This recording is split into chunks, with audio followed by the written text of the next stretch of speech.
За бүгдээрээ 21.3 гэсэн тоог илэрхийлж болох бүхэл боломжуудын талаар үзье. За юуны өмнө бид зүгээр л оронгийн утгыг харж болно. Энэ хоёр нь 10-ийн оронд байна. Тиймээс угтаа бол 2 10 гэсэн үг. За тэнцүү 20. 2-ыг гүрчих нь 10 гэсэн үг шүү дээ. За энэ бол зүгээр 1. За энэ бол 10.3. Тэгэхээр нэмэх нь 10.3. За одоо харин эдгээр оронгийн утгыг өөр янзаар илэрхийлцгээе.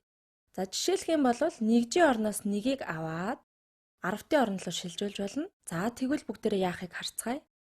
За 1-ийн орноос 1-ийг авах юм бол энчээ тэг болно. За үүнийг 10-ны орнд руу шилжүүлнэ. Тэгвэл 10-ны орон дахь утга нь 10.13 болно. За эндээс 1-ийг аваад 10-ны орон дээр 10-ыг нэмэх нь зөв санагдаж байна уу юу? За энэ юуг илэрхийлэх вэ гэдгийг ахаад бичье л дээ. Бидэнд 2 10-т байгаа. За тиймээс энд 2 10-т хэвээр байна.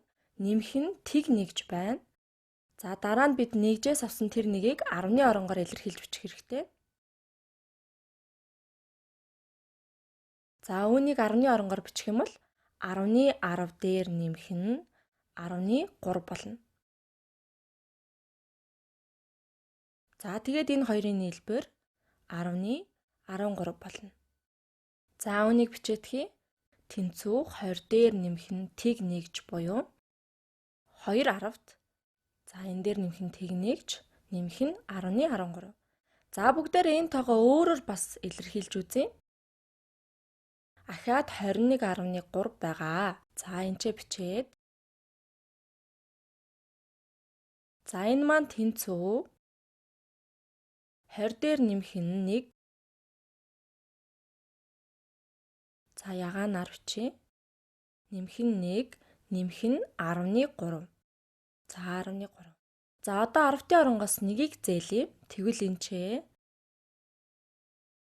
1 болно. За энэ 10-аар хэдүүлээ яах вэ гэхээр энэ 10-аас ерөөсөө 9-ийг нь нэгжийн оронд өгье. За 9-ийг нь нэгжийн оронд өгвөл нэгжид 10 болно.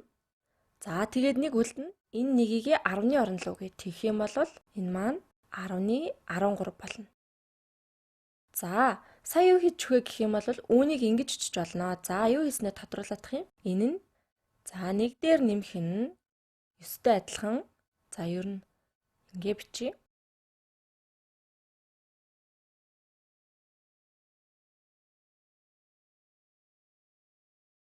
За ер нь ингэж бичье. 1 дээр нэмэх нь 9, нэмэх нь 1. Эн чинь 10 гэдэгтэй адилхан тийм ээ. Өө биш. Бүгдээрээ 10 дээр нэмэх нь 9, нэмэх нь 1 гэд 20-той тэнцүү гэж чинь шүү дээ. За тэгээд дараа нэгжийн оронд 1 байгаа. Нэмэх нь 1. За нэмэх нь 10.3. За тэгээд одоо энэ 9-ийг аваад 10-ийн оронгоос 9-ийг аваад нэгжийн оронд өгье.